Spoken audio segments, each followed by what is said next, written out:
Have you ever wanted to make your very own fermented veggies but didn't know how? Well, today I'm not only going to show you how to make your own perfect fermented vegetables, but I'm also going to give you the science behind it. I'm Nanette, certified master herbalist and founder of aimtohealth.com.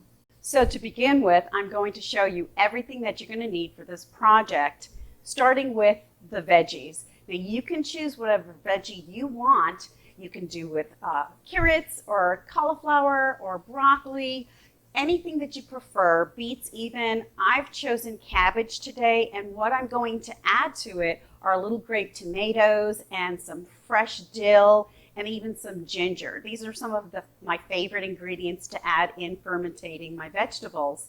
You want to, in choosing cabbage, choose a very dense and heavy weighted head of cabbage, and it should look, the outer leaves should be fresh looking. There should be a shimmer, a shine on the leaves themselves, because you want this to be you want it to be very compressed and tight. That's the sign of a fresh head of cabbage, and that's what we want to look for. And this is organic. Organic foods, veggies, have a lot more nutrition in it, so I highly recommend that. But if you can't find an organic section in your local store, that's okay. Just go ahead and get the cabbage that they have. Here I have the garlic that I've chosen to add to it. I've already peeled my garlic, and what I'm going to do before I throw it in is I'm going to crush it. You can also dice it, cube it.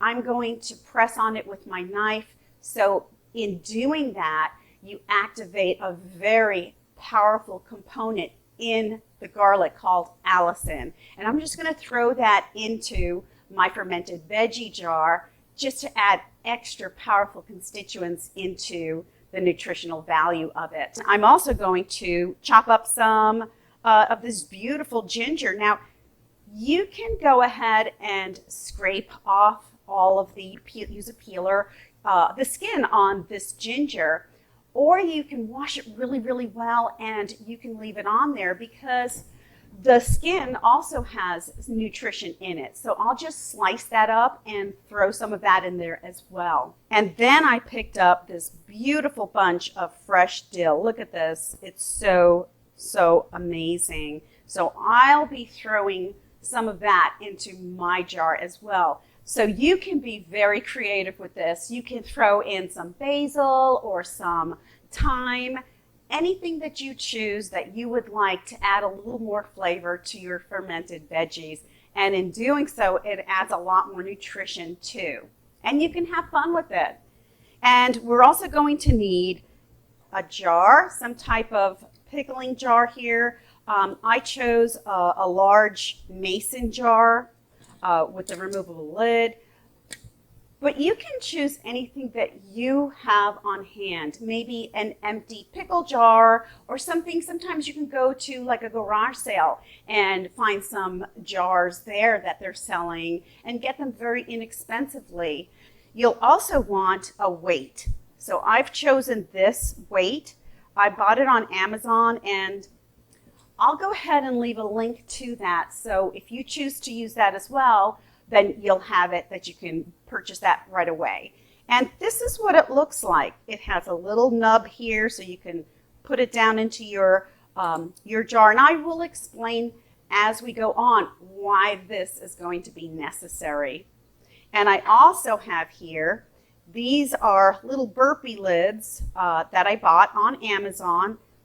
And again, I will leave a link to that as well if you would like to go ahead and purchase those for yourself or your project. And you'll see here that in this nipple part, there's a little split right there. There's a little split, a little opening right there. And that's to allow the carbon dioxide that's going to be formed in this process to push out and release that gas into the air so that the fermentation process is not disturbed. And then you're also going to need a good quality salt. I have chosen my Himalayan salt, which I love because it is loaded with lots of minerals. But you can also use sea salt. You can purchase that from your local store. Just make sure it has no iodine that's added to it. Iodine will hinder the fermented process. And definitely don't use the table salt that's out there. It's just does not have a whole lot of nutrition to it. So I would recommend that, Himalayan salt, sea salt, or even Celtic salt, something that is very natural. And you'll also need some water. We'll need some distilled water. You don't want to use faucet water that's loaded with some chemicals in it. You'll want to use a nice distilled water. Then you're also going to need a scale. This is my scale here that I purchased, and it's great because you can weigh out your jar, your veggies, the water. I'm going to show you exactly how to do all of that. And lastly, you're going to need a tamper type of device, or you can actually just use your hands. Like if your hand can fit into the jar to push it down, you can use that. You can use a rolling pin that doesn't have any handles attached to it. I was using this. This went to a juicer that I have. And the other day I purchased some small little basil plants, and I was going to actually replant them into a big pot. And so I was looking for my watering pitcher, and I found this. And I don't know if you're like me, but you collect things over the years and you forget about them, and then all of a sudden you trip over it. So I saw this and I thought, wow, this is going to be perfect for my video on fermenting vegetables. Okay, so here we are, and what I'm going to do is pull off these outer leaves that are loosely hanging on to this cabbage, and we're actually going to use these leaves in our fermentation process. So I'm going to go ahead and rinse out this cabbage really, really well, and then I'm going to do the same with my leaves. So we're going to go ahead and wash those really well as well, and I'll be showing you what we're going to be doing with these. They'll be important in our process that's called layering. So let's go back to our counter. Okay, so I've already started to cut my cabbage, and I took out the core, and I'm slicing this rather thickly. That's how I prefer my cabbage chopped, is more on the chunky side. But you can chop yours as finely as you want. You can use a food processor or whatever veggie that you're using. Just be creative and have fun with it. So we're going to go ahead and continue to slice this. Okay, so now that the cabbage is chopped and whatever veggie of choice you have, we're going to start filling our jar, and you can be as creative as you want. So first, what I'm going to do is go ahead and put some dill at the bottom of my jar to get it going. So we'll just go ahead and place some of that in there. And I'm going to throw a piece of ginger. I'm going to throw in some of my garlic. And again, you'll want to press and make sure that you bruise and crush your garlic if you choose to do so, because in crushing it or chopping it, that releases a very strong compound called allicin. And allicin is so fantastic for your immune system. So you want to go ahead and not only add flavor, the garlic adds tremendous flavor, but it also adds that very health-building compound called allicin. So then we're going to really begin to put our veggies in here and stack them in. And you can use your hand to go ahead and press that down. Well, that was noisy. And I'm going to go ahead and add some of my tomatoes too. And you see how very colorful it's beginning to look. I'll go ahead and put some more of my ginger. Again, more garlic, and we'll press that in there. And you'll continue to layer up whatever ingredients that you've chosen, whatever veggies and herbs and spices that you chose. You'll continue to stack those up and press as you go. Okay, so my jar is done and I've filled it up pretty much up to the shoulder level here. I'm going to actually press it down just a little bit more, but now we're going to go over to the scale and I'm going to show you exactly what you need to do to get the right proportion of salt. Now, the importance of salt is that not only does it make your fermentation, the fermented veggies taste really good, but it also helps to keep the bad bacteria from forming. So it's kind of like a protective layer. And the ratio that we want in our fermented veggies is somewhere between 2% and 3%. So I'm going to roughly go with about 2.5%. And I'm going to show you how I do that with this scale. So let's go. So here we have the scale. And I've turned it on and it's showing 0. I'm going to take an empty mason jar that's the same size as what I'm using. And you see that it has a weight, but what I'm going to do is hit the tier button and go ahead and zero out my scale. So now we know that the weight of this jar is not going to be included in the weight. So I'm going to go ahead and place the jar on the scale, and it's the jar that we just filled with all of our spices and veggies, and it comes out to 26.77 ounces.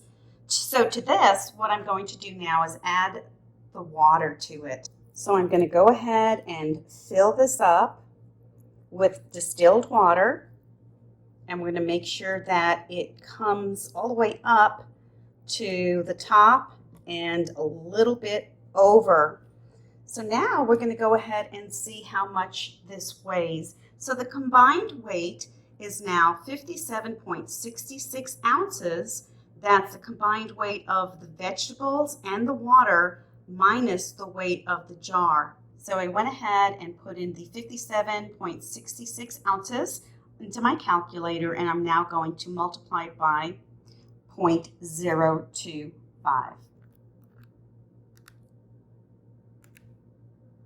And we come up with 1.41 ounces. And that is what we want to shoot for as far as how much salt. That will be the correct proportion of salt that we want to put in here. So this is what we want to see on our scale is 59.08, and we'll just go with 59 ounces. So we're going to come back to our scale here, and I'm going to start adding the salt, and it should come up to 59 ounces. Okay, so I've got my Himalayan salt, and I'm going to go ahead and start shaking a little bit of it in at a time. Okay, so I've added my salt, and we are right at the 59.01 mark. And that is the correct proportion of salt that we want to use. And that's going to produce a very perfect and wonderful fermented veggies. Now, the process of fermenting veggies with water and salt is called lactofermentation. And the reason for that is that there's a certain good or friendly bacteria called lactobacillus that works on eating up the sugar and the starches within the carbs that are on the leaves of the vegetable, on whatever vegetable that you're fermenting. And it just builds up all of those, they multiply and they become what we call probiotics.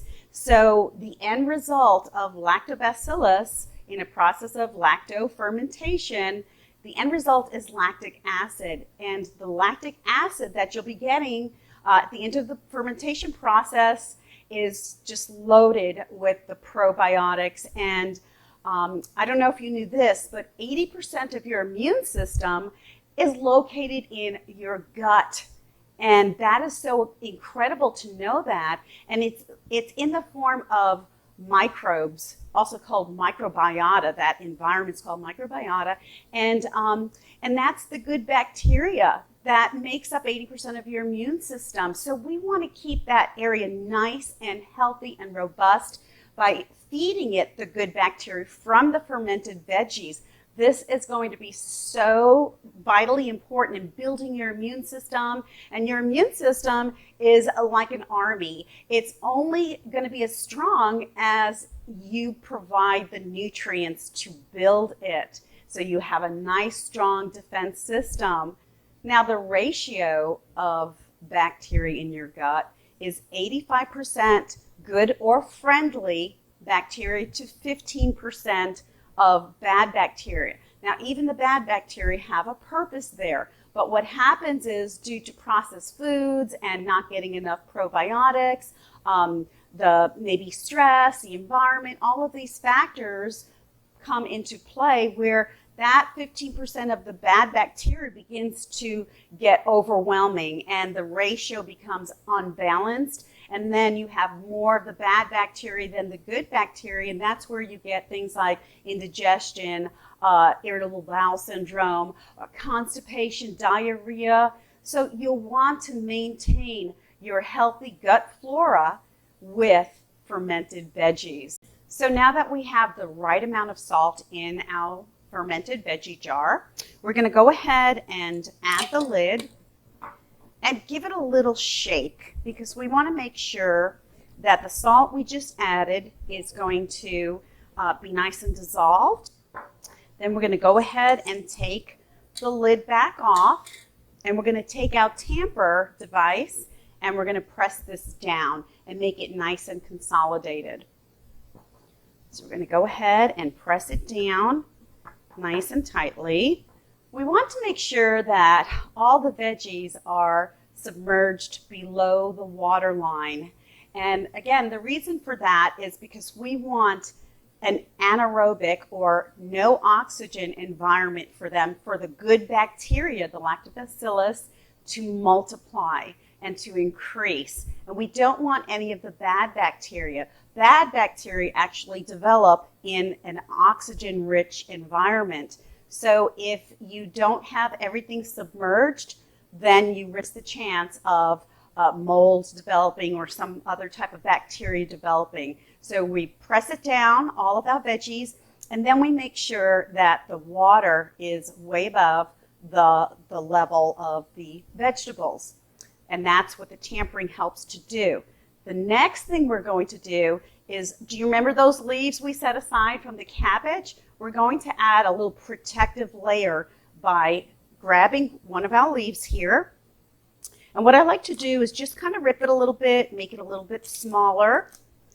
And I'm going to actually stuff it in here and press it down inside to promote an extra layer of protection to make sure that my veggies stay below the surface of the water. So we're going to go ahead and continue to press that down.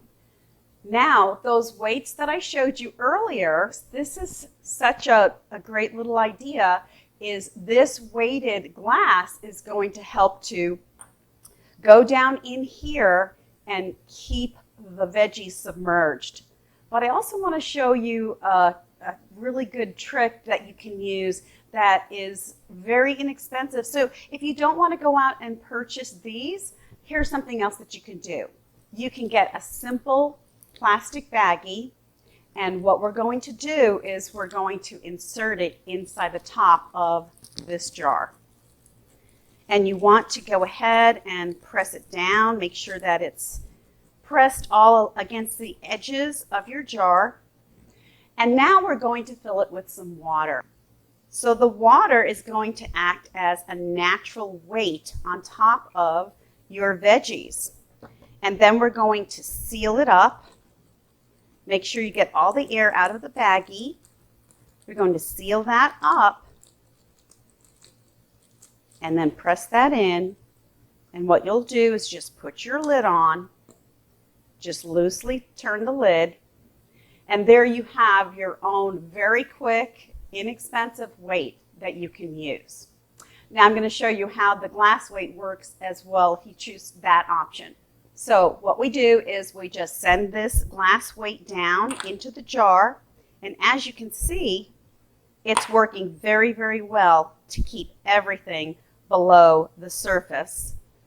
And that's going to maintain an anaerobic environment so we can get all that good bacteria flourishing. Next, what we're going to do is we're going to take this little insert, and I call it my little burpee, because as this is fermenting, we're going to see lots and lots of bubbles come up, and that's the CO2 that's being formed as the bacteria is eating at the starches and the carbs and the sugars to form the good bacteria. So you simply take this and you insert it this way, and again, all of that CO2 is going to pop through here. And we're going to just attach this here like this, and this will secure and make sure that you're not going to have any spillage whatsoever. But if you don't want to go ahead and purchase these, what else you can do is simply go ahead and take your lid and make sure that it's not on tightly. You don't want to put it on tightly. Put it on loosely. That way, you'll see that the CO2 will be able to exit, but it will exit through the loose lid. Now, something else you can do just to make sure that it doesn't overflow from the CO2 being developed, you can call what I call this burping once a day. So you'll take the lid and just kind of let some of the air out, the CO2 out, and then you'll put the lid back on. And don't worry, oxygen won't get in there because you have your layers there. You have the leaves layering down, you have the weighted bag in there, or your weight, and everything is staying submerged. So I did tell you I was going to give you the science behind the fermentation process. So now that we have this already made, this is going to go through 3 stages of the fermentation process. So let's begin. Stage 1 happens within the first 5 days. The oxygen-using bacteria metabolize all the oxygen present and make the brine into an aerobic or oxygen-free environment. And now for stage 2. Stage 2 begins between days 5 and 7 of the fermentation process and lasts until day 10. This is what I call the bubbly stage. You'll want to look for the bubbles caused by the microbes producing carbon dioxide, and this is the stage where you'll want to burp your lid once a day. You'll also have some lactobacillus forming during this time. And then for the final stage, stage 3. Stage 3 begins between days 10 and 12 from the start of fermentation. This is the time that the lactobacillus truly multiply, so you'll want to give this stage adequate time. So the amount of time that I recommend is between 1 and 2 weeks. Allow this time where your good bacteria is going to flourish and multiply. And this is how lactic acid is formed. And once the process is done, anywhere between 3 to 4 weeks or 30 days, you can now enjoy your fermented veggies and all the amazing health benefits that come with that. And you want to be sure that once you open it, to put it in the refrigerator, and that will last about 3 months in your refrigerator. So if you found this helpful, hit the like button and be sure to share and to subscribe. And until next time, stay safe and be well.